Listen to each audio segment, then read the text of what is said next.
Hello, this is Doug, the 2-Minute Gardener. Well, about 6 months ago, my mom passed away from cancer, and she was a great gardener. And when I was cleaning out her garage, I found this seed packet for some bee balms, and I'd never grown bee balm before. I knew it was a fun perennial.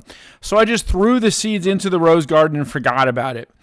Well, about 4 months later, these huge purple flowers exploded all over that back part of the rose garden, which was perfect because these were plants were about 4 to 5 feet tall, and they were just covered with these amazing purple flowers. And then I discovered that bee balm is a great pollinator plant. The bees love it. I mean, look at the bees on this one. Hummingbirds love it. Butterflies love it. It is a wonderful, wonderful plant for a pollinator garden. But that was just the start. This wonderful perennial, which is great for USDA zones 3 through 9. It really can't handle the frost. And again, it's a perennial. It'll just die to the ground and come right back up.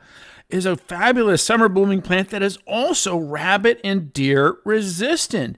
And so I would cut some of these and take them out to my mom's grave, which has a lot of deer living around that cemetery, but the deer would leave it alone. They never bothered it. It was just amazing. And it's a good cut flower. It lasts for a week in a vase. But that's not the best part. The best part is this plant is extraordinary for herbal medicine and culinary uses. Bee balm has been found to relieve gas, nausea, upset stomach, indigestion, fungal infections, yeast infections, skin infections, rash, sore throats, headaches, and sore muscles.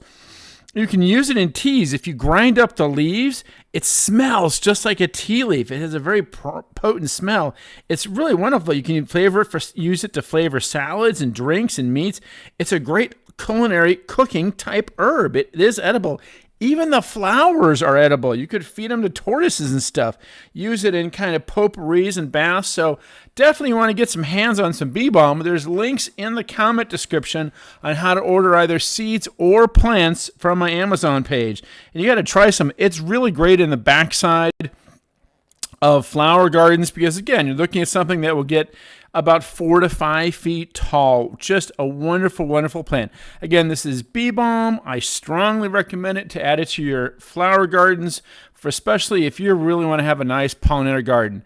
Well, that's all the time we have for today. This is Doug, the 2-Minute Gardener, saying if you enjoyed this video, hit that like button and subscribe to get more of my garden videos. Until next time, this is Doug, the 2-Minute Gardener, saying thanks for watching.